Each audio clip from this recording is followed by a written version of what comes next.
SwayamPrabha. Digital India. Educated India.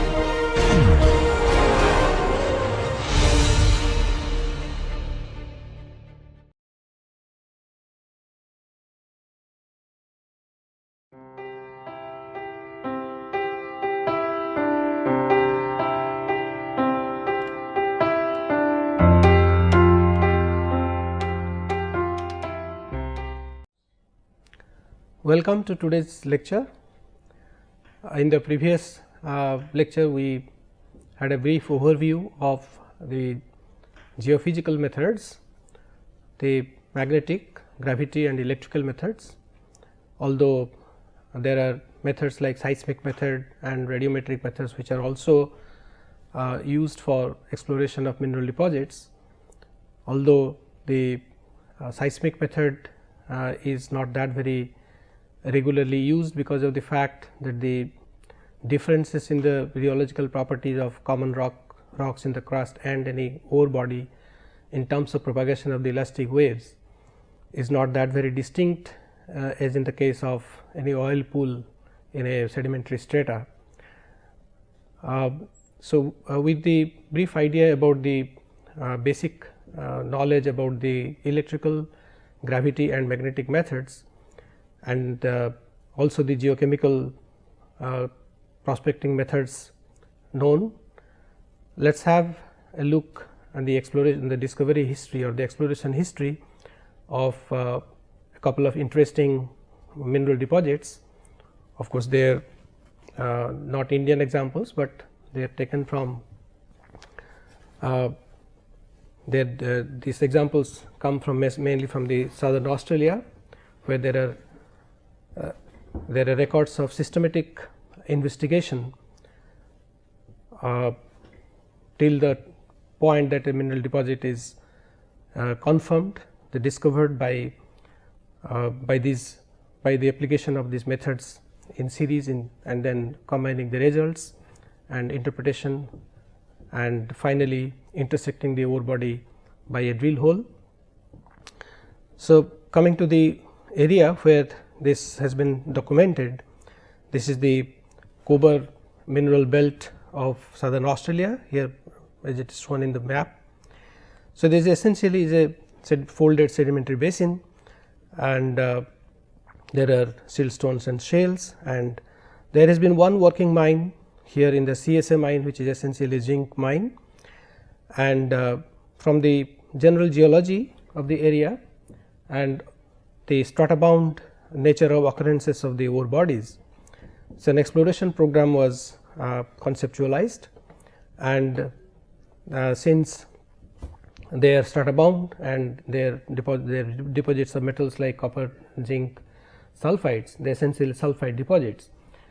So, it was initially the airborne geomagnetic anomaly maps were studied in the reconnaissance stage, and the exploration. So, it was quite natural that the exploration efforts would be focused on areas to the north, because here we could see the basin, this is the synclinal, this is the anticlinal, and these are the CSA siltstone and the shale in which actually hosts the sulfide bodies. So, after a series of after a study of the airborne geomagnetic anomaly maps, some few areas were selected, and one area which is shown here as Elura was selected was as focused or selected for further investigation based on the geomagnetic anomaly maps. And the interesting facts about this area is that this area is covered by almost 2 meters of regolith, and more importantly there is a half a meter thickness of ferruginized materials consisting of mostly magnemite, which also gives some magnetic signals. So, it was definitely a quite close and a tricky affair to choose an area, and this area was chosen for further ground and further investigations. And so, after this area was chosen, there are ground magnetic and gravity electrical methods were carried out.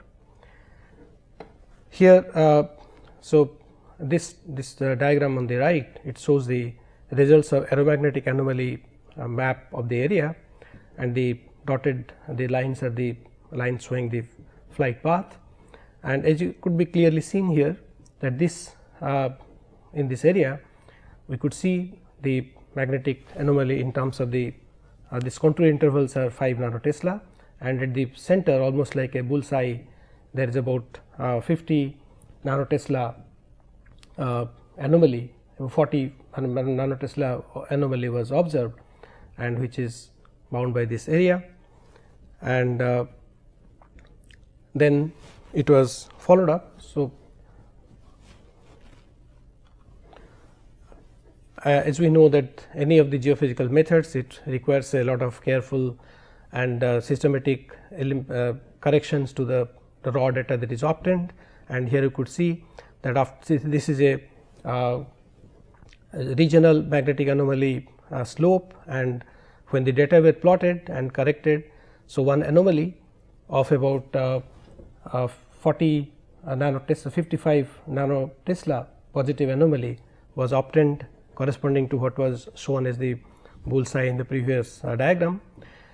And this magnetic anomaly was interpreted in terms of taking the model of a spherical body, and this anomaly was interpreted, and on the basis of this spherical body, and previously what we discussed about the calculation of depth of occurrence of this magnetic body, it was calculated that this body could be about 118 meter in radius, and the center to be lying from the surface at about 250 meter.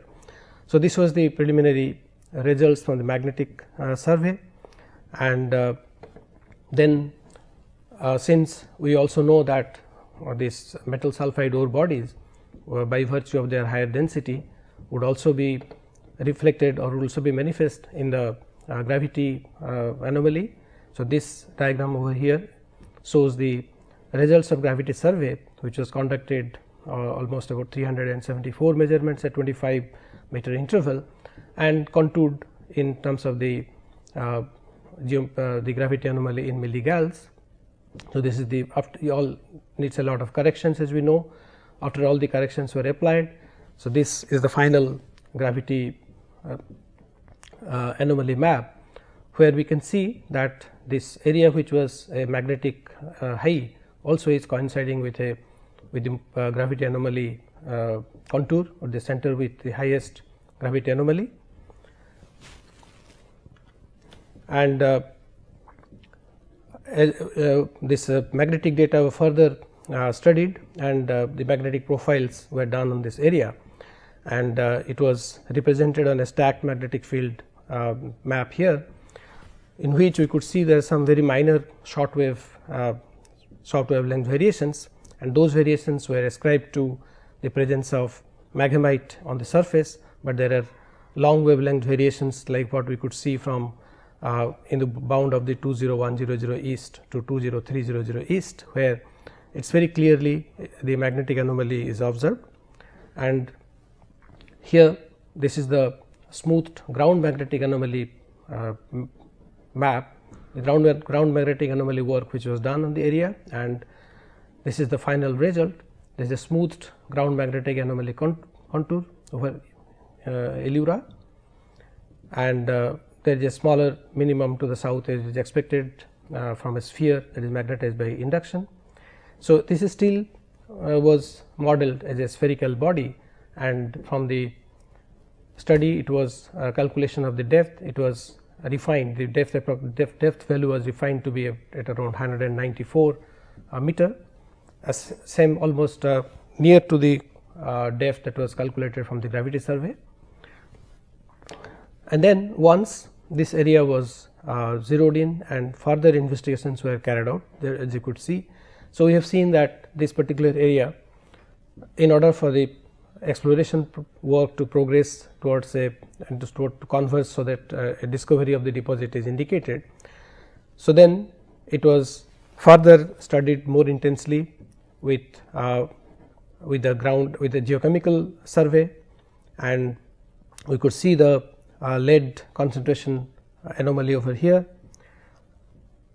which is shown by this dotted line here, this 200, 1000. So, this area comes out to be the area most anomalous with respect to lead, and the ground magnetic anomaly contours at 40 nanotesla are also shown here, which also is indicating a magnetic high here. And also this area was subjected to induced polarization, because that is one of the methods which is encouraging and is used for sulphide ore bodies, and the IP anomalies are also shown through these vertical lines. And this the final effort for physical for confirming the physical presence of an ore body is through the drill holes, and these are the locations of the drill holes. So, this first drill hole was sunk, was drilled through, and it resulted in location of a mineralization which was confirmed at around 133 meters below the surface. So, it could be very well seen that right from the beginning, from the very choice of the area, if the choice of the area would not have been proper, then possibly this exploration program could have been abandoned at any point of time. And what this exploration story tells us is that it is the not a single method will actually give us the right idea about the existence of an ore body. As we have seen here through series of work as magnetic and gravity work, and so afterwards it was the situation is that before the deposit could be really as declared as discovered, and its quality quantity parameters also needs to be established, and also more importantly the shape or the 3-dimensional disposition pattern disposition of the ore body was also to be ascertained. During the discussion with the resistivity method, we saw that one of the ways to understand the ore body geometry in the subsurface could be the miscellaneous assay type of the resistivity survey, which is conducted in the area, and in which one of the current electrode is put on the surface exactly above the ore body, which is approximated from the maximum of the geochemical anomaly and the magnetic anomaly. So, one of the current electrode was fixed on that, and in the miscellaneous assay method the other electrodes are generally to be put through the bore holes, but since the area was not favorable for that, the other electrode array in different profiles were also placed on the surface only, and from that the shape of the ore body was ascertained. So, this diagram shows the shape of the ore body here, and with all this is the approximate outline of the ore body, and then after the series of drill holes and through the use of this as was shown in a 3-dimensional diagram before. So, but from the miscellaneous assay method, the actual shape of the ore body was ascertained, which was about in dimension about 200 to 100 meters, and from the density that is calculated from the gravity method, and from the drill core also the further data were obtained on the density of the ore body, and the final ore body shape was ascertained, which turned out to be a body which is a vertical pipe like body here, and with a north south elongation, and the dimension about 200 into 100 meter, and the total amount of metal, the ores, was found out to be about 27 million tons. So, this discovery is irrespective of whether such a where this deposit is discovered. This discovery history gives us a lot of insight to what exactly happens, and it is almost a period. It of course varies from different deposit to deposit, and this deposit at least could be presented as a case as the whole period from the very beginning of the the choice of an area and then the series of this geophysical and the geochemical methods and supported by the observed geological methods, it takes about anything between 10 to 12 years for till the time that the ore body is finally ascertained, the quality quantity parameters are determined, and then the deposit is actually ready to be exploited. So, in a way what we discussed about the mineral exploration can be divided into two broad categories as brownfield and greenfield. We could possibly label this particular exploration under a brownfield, and so that is the reason possibly the time required or time period for the exploration processes to take would be little less than what generally would happen in a greenfield exploration where things start from scratches. So, this is one of the interesting case histories of mineral exploration that will provide us a lot of insight when we try to understand this subject a little deeper. So, I will browse through another interesting case history of mineral exploration. In fact, this exploration came as a breakthrough or is a very major discoveries in the recent past. Of course, it was all during the late 70s, early 80s of the last century, but this mine, which is the Olympic Dam deposit, is known to be one of the richest deposit, and as we discussed during our discussion about the type of this deposit, after the discovery of this deposit, this deposit class broadly named as the iron oxide copper gold IOCG deposit came into existence in the literature. And as we knew that this is the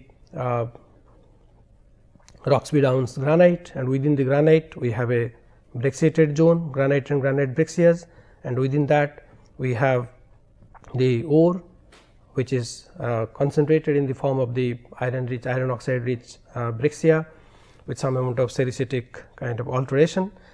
And here is the cross section which we also saw. And the interesting fact about this deposit is, like the earlier case study, it is also covered by younger sediments and thick soil. Let us first look at the exploration history of this deposit. So, it started like this, that there was a concept that copper is usually found in the proterozoic rocks. In Australia or in other parts of the world, that it was a notion that copper deposits will be occurring or are associated with proterozoic rocks. So, then proterozoic rocks were obviously the targets, they became the targets for exploration. And also that the best copper deposit so far in Australia, the Munta copper mine in South Australia, which has a history of production of copper, and was also occurring in the nearby areas. And so, that South Australia region was it was studied through series of magnetic, geochemical and drilling and induced polarization kind of survey, but without much success. And right about that time, the concept or the hypothesis that copper is actually leached from basalt and is mineralized along with the nearby sediments, or whatever could be the situation leading to their hydrothermal mineralization. So, this concept of copper in the oxidized and leached basalt as the source of copper was also coming up and was quite popular, and hence South Australia was targeted for the possible occurrence of this. So, people were more interested in getting piles of oxidized and leached basalt. So, if there are oxidized and leached basalt, they would possibly be reflected in the magnetic properties, magnetic and the because of their higher density, they could possibly be delineated by some such kind of exercise. And there was another. So, what basically we will be seeing through in this exploration history is that generally through the systematic study of ore deposits, we come up with ideas on ore genesis or the origin of the ore deposits.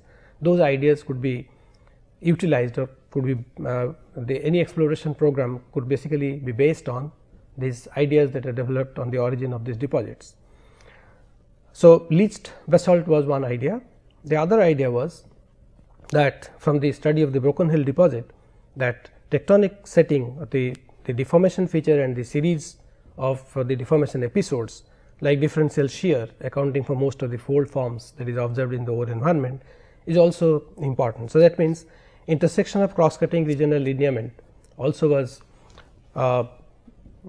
supposed to be one of the important features and should be looked for or should be targeted for mineral exploration. Here is the map of Australia. This is the this area which is shown with this pattern is basically the proterozoic rocks, occurrence of proterozoic rocks. This is Western Australia. Here was Munta. So, this is the area of South Australia which was the focus area, and this trying to apply the idea of leach basalt or the intersection of structural elements. So, this area was subjected to systematic study through. So, there could be two ways. So, if we are focusing on the lineament, then we have to study a series of satellite imageries, because satellite imageries are the ones which give us the very clear idea about the lineament pattern in a regional scale. And here is the area which is shown here. So, this area bound by this 1, which is the Andamuka area, which is about this area was 1:250,000 scale aerial photographs were studied, satellite imageries, and this area, and here is the locations. This is the Mount Painter, this is Blinnan diapetic and this is the Uraparinna, this is diapetic brachia, and so this is the setting, and these are shown, the lineament patterns are shown on the dashed line here. And so, this is the part of Southern Australia. Here is Adelaide. This is the part of Southern Australia which is showing the areas of interest for stratiform copper, and so these provided the basic framework for further exploration of the areas and taking this particular part into consideration. So, that then the series of gravity anomaly it led to the, as shown in the previous map, led to the north-northwest continental scale linear gravity discontinuity, and the Landsat imageries, they all focused on the area which was shown through the boundaries here. This is known as the Stuart's Shelf area in South Australia, and then so the idea was that the areas which would indicate presence of basalt, oxidized basalt, and also the areas who would have indications of intersection of the lineaments should be chosen as the areas for drilling or spots where more intense ground exploration work could be carried out. So, the exploration focused on the regional gravity and magnetic highs and tectonic targets where proterozoic rocks concealed under younger sediments, and that has been the situation here. As shown in the map, these are all under cover. So, the exploration strategy was potentially favorable environment as oxidized basalt, gravity and magnetic anomaly, tectonic targets using lineament analysis, and the basin adjacent to major fault intersecting sedimentary successions above the altered basalt pile, because there the chances of occurrence of an ore body would be maximized. So, this is the map, this is the regional interpretation of the aeromagnetic data, and these are the aeromagnetic contours which are plotted here, and this is the area from the. So, this was the kind of an area which was chosen based on the aeromagnetic and the intersection of lineaments. So, this area was focused for further exploration work, and this is the summary plan for the Stuart Shelf geophysics and the west northwest linear corridor, and these are the area. This is the Mount Gunson area where there is some mineralization known, and this is the area which is the Olympic Dam area. So, based on these studies, the two locations were selected. One was Olympic Dam and the other one is the Acropolis. They were chosen for drilling down to a depth of 700 meter. So, the first drill core, now here this exploration took a very interesting turn, that the first drill hole that was drilled within the near the Olympic Dam area, it intersected a material which was labeled as a coarse grained altered hematitic amygdaloidal basic volcanics. The material which was recovered from the drill hole looking like the dark the melanocratic material, and what was at the back of the mind was that it would be an area where there would be altered basalt, leached basalt, and so the material which was obtained from there, it gave a coarse grained nature with altered hematitic and what was interpreted as amygdaloidal basic volcanics. Will be coming to that.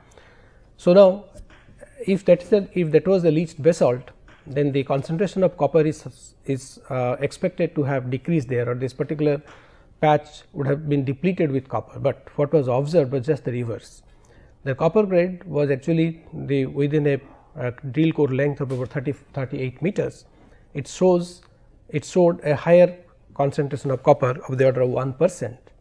So, then that was definitely, but in any case when the copper concentration was 1%, whether it was a whether it was a leached basalt or any other kind of lithology, then exploration work continued. And later on this mineralized zone was identified as a sericitic hematitic feldspar with chalcocite. Actually this dark color of the material was imparted by fine chalcocite, which generally forms in the supergene oxidation zone, but here this ore was quite rich in chalcocite. And from the hematitic material and the feldspar and kind of alteration which is coming out of feldspar, the idea that it could also have been derived from a felsic igneous rock also could not be ruled out, and there is intense hydrothermal alteration and deformation. So, this intense hydrothermal alteration and deformation was more similar to high level Brexia pipe, the kind of morphology which we have seen before, and these kind of Brexia pipe which also do occur in many of the porphyry copper deposits occurring in the Chilean Andes, but the geology was definitely not that very similar. So, after the detection or after the first drill hole went through and recovered about 38 meter of mineralized zone, there were 8 subsequent drill holes which failed, and finally, so the first drill hole was somewhere here, and later on many of these drill holes we could see here, they failed until the point that the point number 10, this drill hole was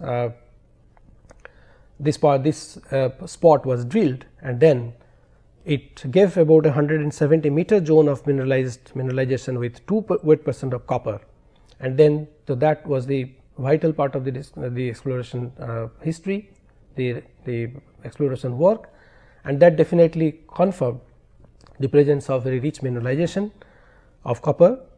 And now the deposit was finally discovered, and as shown in this diagram, one can easily see that these are the part which the rich mineralization part which was actually northeast of this drill hole, and which was subsequently discovered, as we could see here, areas where there are more than 20 meter and areas where less than equal to 5 meter, and the values were also given in terms of the zones which are there. So, that gave the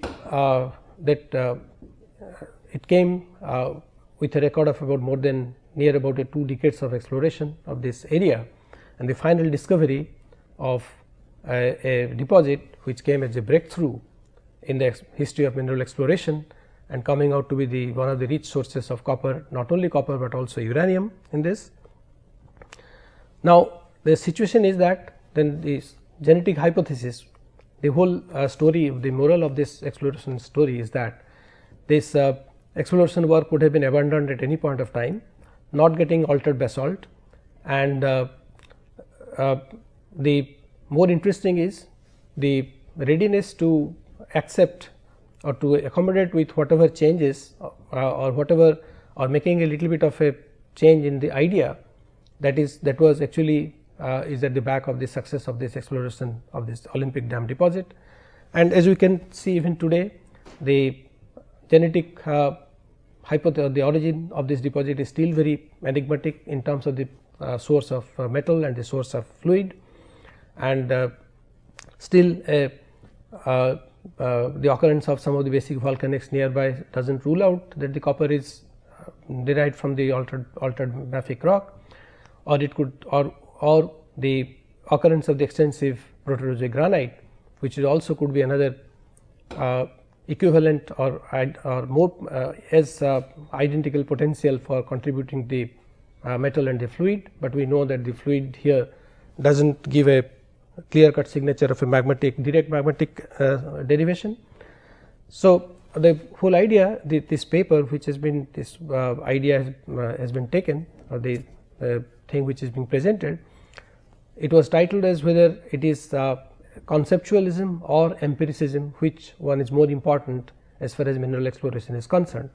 So, the basic conclusion is that it is both, conceptualism as well as empiricism. Empiricism means whatever are coming out from observational fact, or whatever ideas could be initially formulated from the knowledge of origin of this deposit, they both play an important role in a successful discovery of mineral in ore deposits.